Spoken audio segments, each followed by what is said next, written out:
Before we start this episode, I'd like to do a quick shout out to our allies Personio for making this episode possible. All right, have you got 5 minutes? The phrase that sends chills down the spine to HR people all around the world. My name is Florentin, a people and culture specialist. And I'm Paul, and as a senior people and culture professional, I can't count how many times I've gotten this question. A simple request that turns into a big topic, an unexpected turn of events, or a really complex problem. Let's face it, it's rarely ever just 5 minutes. Join us as we dive into the weird, funny, and surprising situations we encounter in our day-to-day work.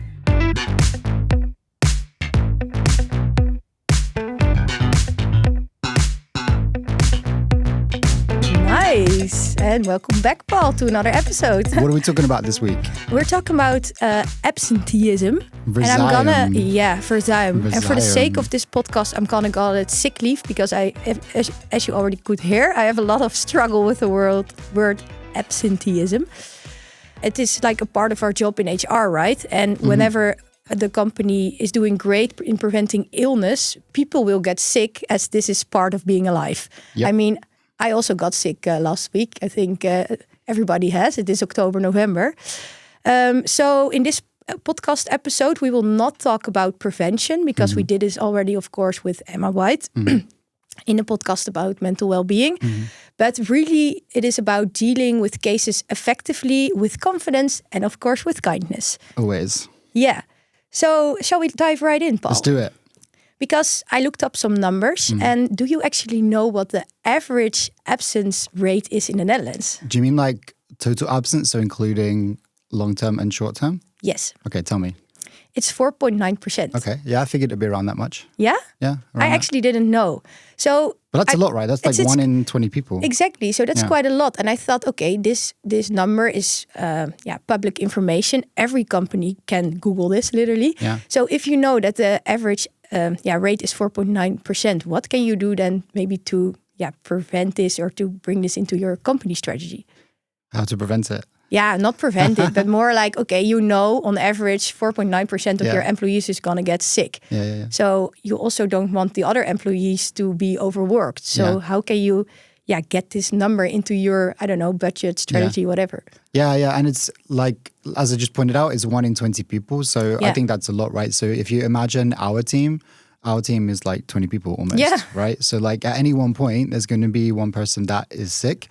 And this is what I love about data because if we know this up front, that means we can do something about it, right? Because if we know 1 in 20 people is going to be sick, what I would advise business leaders to do is make sure that they have like overcapacity, right? So don't just hire the exact amount of people you need, always have slightly extra. So when someone does get sick, it means that you don't have to freak out and panic and be like, oh my God, someone's sick. What are we going to do? We're not going to hit our targets. Oh, no. Yeah. You're just like, all right, cool. One person is out. And then like having that, let's say safety net means it gives you the space and the bandwidth to approach that with kindness. Also as well, like I think it's really good to dive into the data, look at the difference between the short term and the long-term absence. In fact, I looked at the numbers and it is like 70 or 80%, maybe more, is short-term absent that's reported. Maybe like 10% of those cases are long-term absence. But in terms of days, like actual days absence, long-term absence would make up for way more of that. Yeah. Right?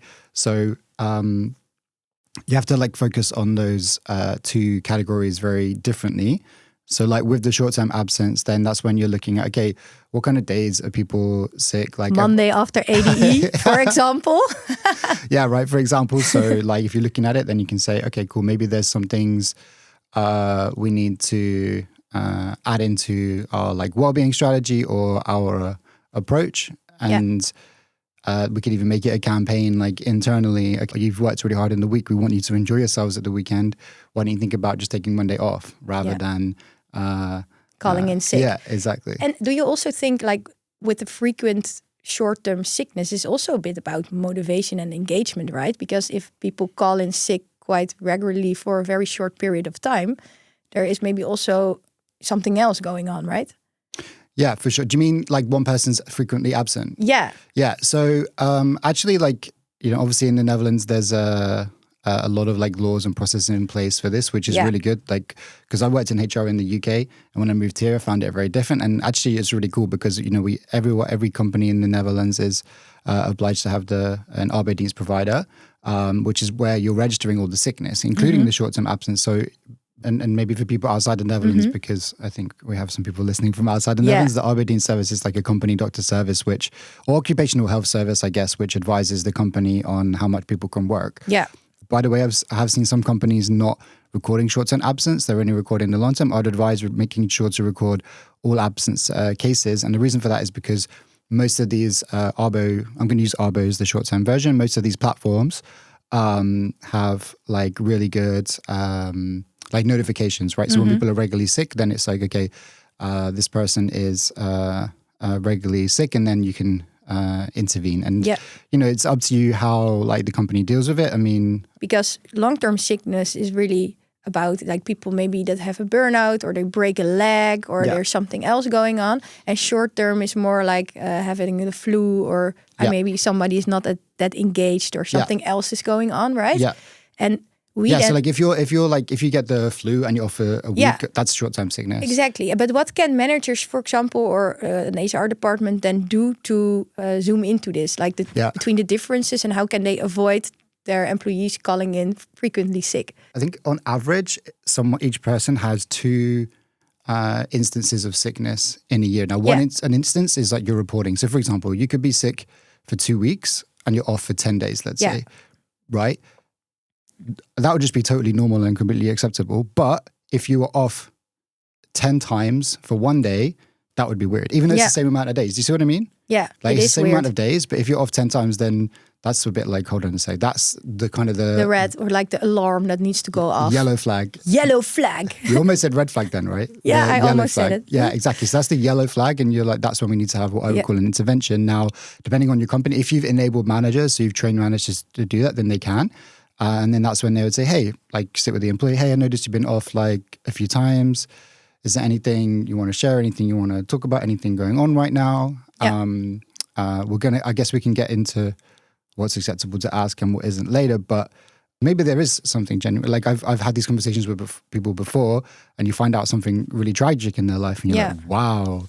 Like I can imagine. Take some time. The difficult thing is sometimes that when I only call in sick when I feel like, oh my God, I'm really sick. I have the flu. You know what I mean? But sometimes you also have like a not feeling so great day. Yeah. And then you have to go to work. You have to be there for 8 hours, play nice. So I one time saw in a company that they also had the not feeling so great days instead of the sick leave days, because that really encouraged people to take also some time when you're not feeling so great. Yeah, I love things like this. Like some companies call them duvet days. Some people call it well-being days. But those days when you wake up and you're like, you know what, I can't face it today. Yeah.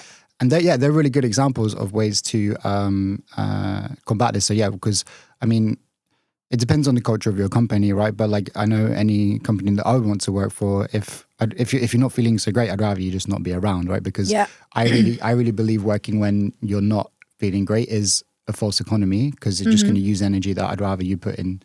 So I'd rather you take a day now and then be productive for 4 days than be like half productive the whole week. Yeah, do you see what I mean? I see what you mean. And we already touched up on it, but the Dutch Gatekeeper Act in the Netherlands, you said you loved it because you're used to the UK. How do you say it in Dutch? How do you say it? De wet-poortwachter. Yeah, okay. I actually, when I first started in HR, I thought, oh my God, what are all these rules and what is this administrative nightmare? Because to be honest, it is a bit of an administrative nightmare. And I think a lot of employees, when they call in sick, they don't really know what they can expect. So what I saw in, for example, a client of mine where I worked for, is that you really need to make this Dutch Gatekeeper Act visible in your organization. So what some organizations do is that they make this really nice roadmap from, okay, you're 2 weeks sick, you can expect this and this and this, and so on. Do you have any like other tips on how to get control of this monster of a law? Another monster that's maybe a bit harsh, but you know what I mean.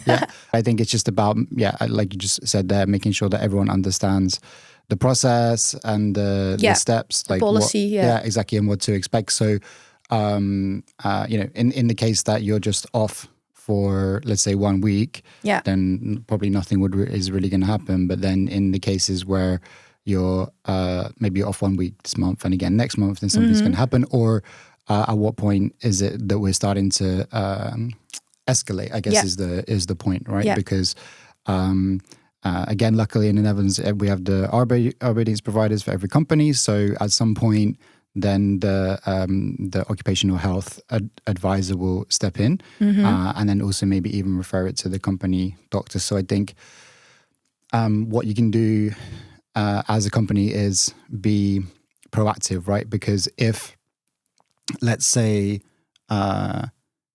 if you're just off for 1 weekend and you just, have the flu, let's say, then I'm not going to do anything. No. Right? And maybe it goes to 2 weeks, and even after 2 weeks, I'm probably like, Flo's still sick for 2 weeks. But to the third week, I'm thinking, all right, like maybe there's a bigger problem here, right? Yeah. And that's when we need to have an intervention. So maybe you want to explain it.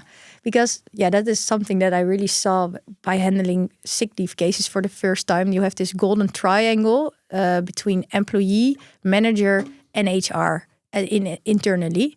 And they really need to work a lot together. And depending on what kind of leave case it is, for example, HR steps more in or the manager steps more in. But I think the role of the manager in this is really, really important. Yeah. And it's really important that also you have some guidelines for your managers on, what to do when your employee is sick and what not to do. Yeah. And one really important other person or stakeholder is the Arbo service.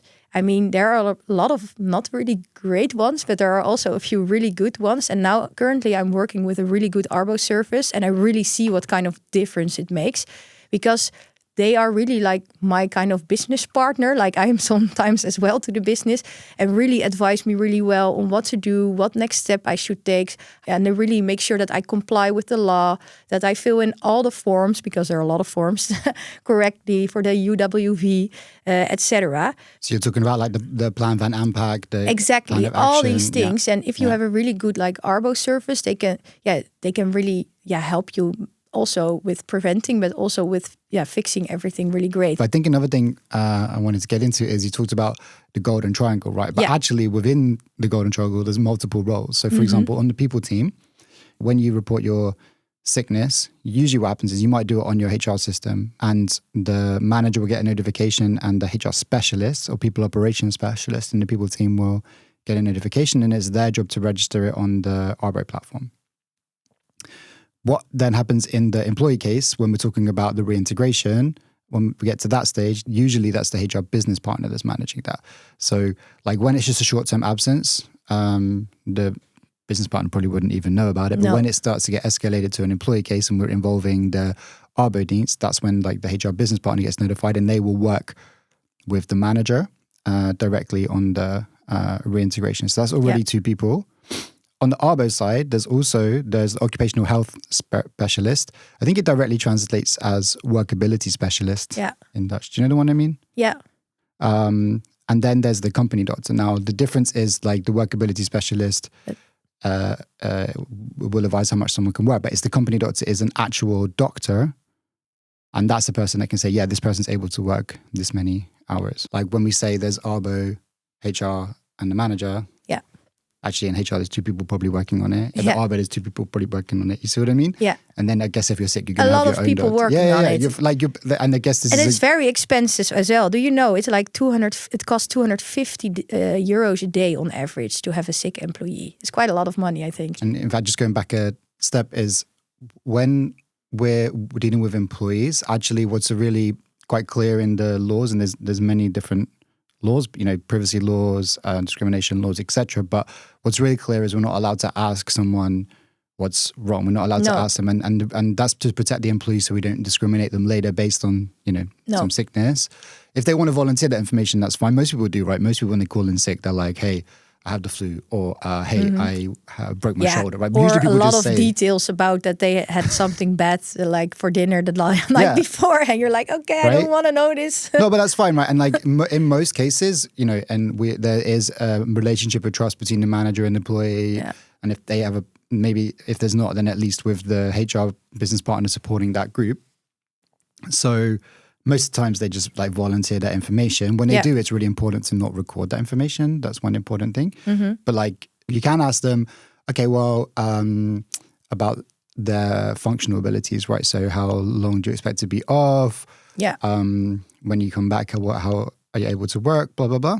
But that's also something you discuss with the Arbo doctor, right? The role of the company doctor is actually to advise the company how much that employee is able to work. Yeah. Because when we get into long-term sickness cases, most employment contracts I've seen, the employee is obliged to commit to their reintegration. Yeah. I think some people have the view that the company doctor services are very pro-employee. The best ones are not necessarily pro-business or pro-employee. They're just balanced. So they're actually, the role of them is to advise the company how much they can work. And if the company doctor is saying, hey, this person can work, X many hours a week, then that person has to commit to that. So this is, and the other thing is the Arbo will specifically ask the employee what's wrong. Yeah. So the Arbo teams will know. They're like, this is why we had this third party. So they will know what is wrong with the employee. They will know their capacity to work, and they will advise the business. If you have a good Arbo. Yeah, exactly. Because I also work with a lot that just literally copy-paste their advice for every employee. And I'm like, yeah, this is not something that I can work with. And I don't know if this person now can reintegrate or not, or how many hours. But if you have a good one, please cherish them. And what I also notice is that personal contact with your Arbo service, so getting on the phone with them also really helps, because sometimes also like the problem analysis or whatever comes is written in a language that I'm like, okay, I'm not 100% sure what this means. And it really helps, like, for example, that you then prepare some questions like, are there specific tasks or duties employee can perform without hindering recovery? What adaptations can we make to make it easier for the employee to reintegrate? And are there any medical files requested from other caretakers? And does the company doctor knows which other treatment the employee has? And these type of things, can really kind of but help. I know what you mean. Like a lot of the time when you read the report, it says they can't have too much stress. They can't have like too much emotional capacity. They can't work with clients. They can't have. And I'm like, okay, deadlines. so what can we do then? You know? But I think like it makes sense, right, when you read these reports, because what they like essentially saying is give really clear direction. Yeah. Make sure that there's someone else to back this person up, because most people, right, are pretty like want to do good work and like their job and are trying to perform. So I've seen a lot. Mostly people are trying to rush their reintegration. So usually what I've seen the role of the people team is and the manager is like slow down. Protecting them from themselves, you mean? Yeah. Because let's say with burnout cases, for example, then like your energy changes on a daily basis. So one day you wake up, you're like, I feel great, got this. Next day you're like, oh my God, I can't work at all.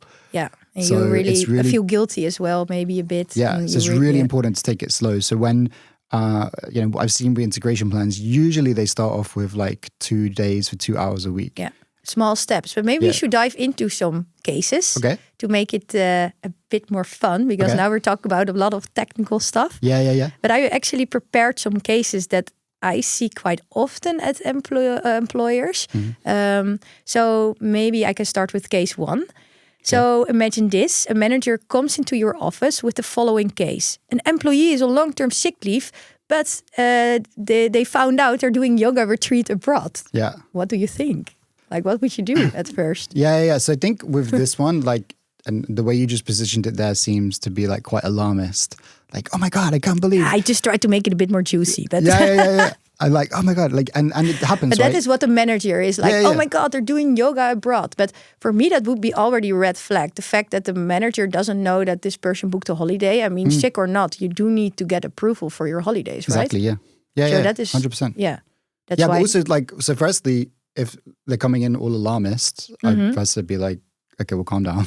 Yeah. First of all, because we need to like unpack the case a little bit. Yeah. Actually, what you just said there was you need permission to take vacation. It's a little bit more complicated than that, because this is the thing. There's a lot of questions coming out of this part. It depends. Are they still on like sickness, or are they starting to reintegrate? If they're on still sick, then usually, in your sickness policy, it would say that to leave the country you need permission. Yeah. If they're reintegrating, then they would have to take those hours. So let's say I'm doing 2-3 days a week for 4 hours, right? I would actually need to take those days. If I'm reintegrating, then there should be working hours. I need to take them as a holiday. Exactly. And you have the obligation to reintegrate, right? So yeah, exactly. But like you can still take holiday. Yeah. Right. So but anyway, in either of those cases, you're going to need permission to leave the country, first of all. So that's one thing. So like you said, you should know already. The second point is that,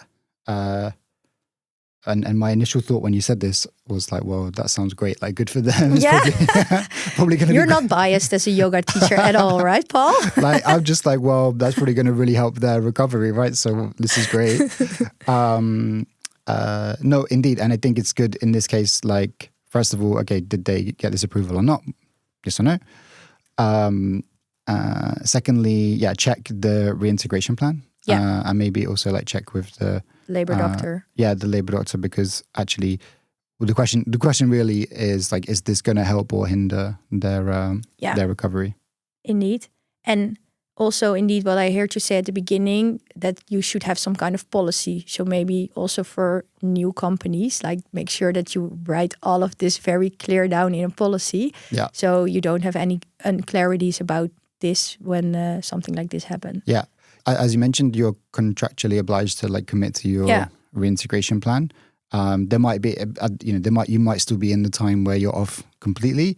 At which point, usually in like company policies, I'm not in it. I think you know me by now. Like, I'm not really a big fan of huge policies, right? No, but like it's around this kind of stuff. It is to have some guidelines so people know. And this is what you were talking about before, right? Like, give people some expectations. And it makes it just clear. And I think in situations like this, people are not gonna feel any better if there's unclarity.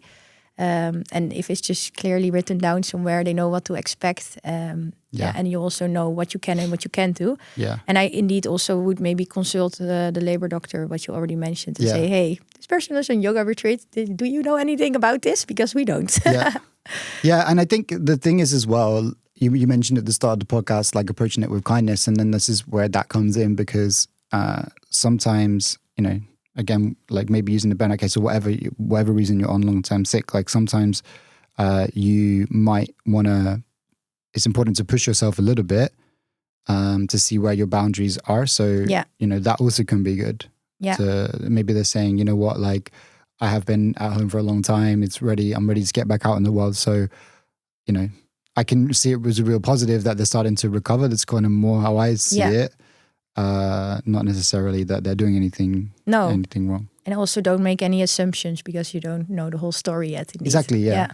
And that is the kindness part. And I think the confidence, what we also mentioned, do it with confidence. Yeah. I think a policy would help with that. Yeah. Or guidelines, like you nicely said it. And if the employee and the manager have a really good relationship, then the manager will know why they're sick, right? Yeah. As we mentioned, the employee's under no obligation to tell us what's wrong with them. So there is a scenario where we don't know. So it's like, therefore we don't know. If we don't know what's wrong, we don't know if they're able to go abroad or not, right? So that's why we have the company doctor. Yeah. Another nice case. Okay. Also a tricky one. An employee has been on leave for nearly a year, creating quite a strain on their co-workers who have been covering for all the workload. Suddenly, the employee reaches out, expressing urgency to return to work due to financial reasons, as they only will receive 70% of their pay after 1 year of sickness. Mm-hmm. So, quite an interesting one, because I think in this case, on the one hand, you don't want to stress out someone more with financial issues. But on the other hand, you also want to make sure that somebody in a sustainable way recovers. So what's the first step? So, all right, this 70% thing, right? So I'm just going to talk about that first because, usually what you see at a lot of companies is after you've been sick for 1 year, that's when you would go down to the sometimes it's 3 months, sometimes it's a year indeed. Yeah, exactly. So, but I think probably that's why you put that in this case, right? After 1 year. I thought it's quite an average one. So, and I can imagine it, right? Like, let's say you have kids at home and like a family, then if all of a sudden your salary is going to drop 30%, that's quite a big deal. Yeah. So I could imagine that would put financial strain on you. The thing is, I think the key thing here is that when we're saying, okay, it's like all of a sudden they want to return to work and you're like, hold on, I thought you... Also feels a bit unfair or something, like, you know? I know that we cannot have this feeling, but still it does feel a bit like, okay, but you have been sick now and all of a sudden you want to return to work. Yeah, but I can, yeah. And I think this is where the empathy comes in, right? Like put yourself in their shoes. Yeah. But like what I would say is we need to find out if you're actually ready to return to work, because as I mentioned before, we're doing too much too early. It's a false economy and you're going to relapse into sickness again. So it's really important that you follow the proper reintegration plan. So consult the labor doctor, like, hey, this person has a bit of stress because of the financial situation. What can we do? Yeah. I mean, my first question to the labor doctor is like, are they actually ready to come back to work? Because you don't want to push the reintegration. I can imagine like the financial strain will add an additional complexity to them. But yeah, really, realistically, it's a medical question, right? And like, don't get me wrong, I have like the full empathy with the people, but you can only work the hours that you're able to do, and the company doctor will be able to advise you with that. Yeah. But it's funny that you mentioned it, because I have seen it before where like people are long-term sick and they're like, I'm approaching the year mark, I should come back to work. I should come back to work. No, but of course, it's depending on the situation. But what I also saw or what I heard is that also a company, they turned it around. So they switched up the whole policy to avoid frequent sickness. So what they did is the first month, immediately you get 70% pay. Mm-hmm. So when you call in sick for 1 day, you only get 70%. Mm-hmm. And if it's then longer than a month, you will get 80% or more. This particular company had an issue with a lot of frequent ADE sick people.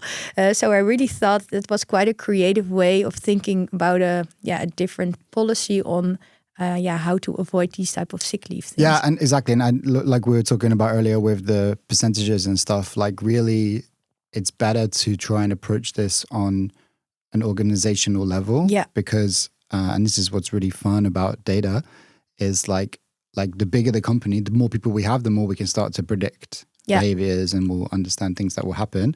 And then this is why we have like these guidelines, and we have different like levers that we can pull to drive different behaviors. So that's a really good example you just gave. So indeed, it's about thinking, okay, cool, what can we do to drive the behaviors that we want? So there are a lot of buttons you can push. You don't necessarily have to do like the regular thing with this. I really like that. Be creative. Yeah, and also as well, like this is like I mentioned earlier with the if you're like over capacity, and then because I think it's a way better look as a company, as a manager. It just, when someone's sick and you just go, okay, cool, take your time off, come back when you're better. That's such a way stronger look. And then usually what I've seen is if you treat people like with respect and trust and autonomy, then they're usually back quite fast. Yeah, it's when you start to be like, I saw that you were on holiday. Yeah, I saw that you're a yoga retreat. You know what I mean? And then they're like, what? So it's a bit micromanagers indeed. Exactly. But that's also exactly what we talked about in the podcast about mental well-being. Is more people won't get sick if you make them thrive, right? Yeah. But still, people can break a leg. Still, people can get the flu. Still, like it's part of being alive. But I have one more case that I wanted to discuss, because I think this is also one that quite happens often in organizations. What do you do when somebody calls in sick after their performance review? Yeah. Yeah. Well, I think the first question is this a coincidence or not? Yeah, because obviously they can really be sick, right? I mean, exactly. They might genuinely be sick. Okay, if I was a HR business partner in a company, and then a manager came to me and said, I just had the performance review yesterday and then now they're sick, then we need to find out if they're actually sick. So I think, like, first of all, like if someone's off for 1 day, let's give them a couple of days. What I would say is give them a couple of days. Of course. Let's see. Yeah. It's only, maybe they come back in a few days. Like, it could be related to the performance review. Mm-hmm. It could be. And even if it is, they also might need a few days to because maybe it came as a surprise to them. Maybe they thought they were performing really well and you actually told them not, and it was a huge reality check. That's also an alarm bell, because it shouldn't ever be a surprise, right? You should already, in your one-on-ones, maybe give some constructive feedback or whatever. Exactly, and you could even say that to the manager. You could say, and if they're like, well, they thought they were performing better, and then you can say, well, okay, well, did you give them the feedback? Yeah, like, exactly. So that's also, see what I mean? There's like different conversations that can happen as a result of this. Yeah. But like maybe they're embarrassed, maybe they've been slightly humbled, and so give them a few days. Then after that, depending on the relationship between the manager and the employee, depending on who has a better relationship, one of you can like reach out and just say, hey, like, you know, you've been on for a few days, just wanted to check in, like, how's everything? Like,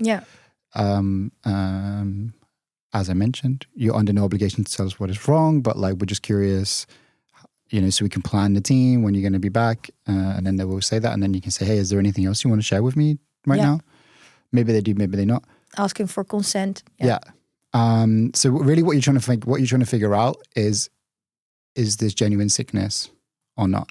And to be honest, like, let's say you're the HR and you've called them, you have to make a judgment call and go, okay, do I think this is genuine sickness? Yeah. Or not? If it is, then wait till they're better. Just do the normal sickness process. So usually they'll be back after a few days. If it's longer, then like make a judgment call as to like if you think it's genuine sickness or not, like a hypothesis that you're working with. Mm-hmm. Because it's too early to bring in the company doctor. Because with company doctors, you do have the option for, usually it's like after 21 days. Yeah. That's when you bring them in. But can be earlier, also for a preventive consult. Exactly. That's what I mean. So you need to decide whether you need to go down the road of preventative consultation. Because if it's like genuinely that it's a, let's say, disagreement, then that's a different intervention we need to do, which is a mediation. Yeah. Which is different to being sick. Do you see what I mean? And that is something that the labor doctor also can support you with. Yeah. Because, for example, I don't have that much experience with these type of cases, so I would maybe not feel comfortable yet to make that judgment, if you know what I mean. I don't know the specific laws on this, but like me personally, I would if I think they're off because of the performance review. Yeah. Like I would attempt to do the mediation myself. First, you would try to have them in the room and talk with each other and resolve it, resolve the conflict, let's say. And if that doesn't work, you can always go to the labor doctor and then ask for their consent. If I think it's going to be a longer term sickness, Yeah, okay. Yeah. Very clear. That were actually all the cases that I had. Thank you so much for, again, your insights. You're welcome. It's a difficult topic. It's not the most sexy topic, but I do think it's really important. And in our role as HR, it's maybe not the nicest side of HR, but when you do this well, you can really make an impact on people's lives. So and also as well, like my really belief with this is, like I always say, approach it with empathy and kindness. Also as well, try to see the other perspective, try to see their perspective. Yeah. Also understand that you're not a doctor. Yeah. So you can't really say if someone can work or not. A lot of the time in recovery, when people are recovering, you know, even if it's from a broken leg, like you don't want to push them. No. They need to manage their recovery themselves. Yeah.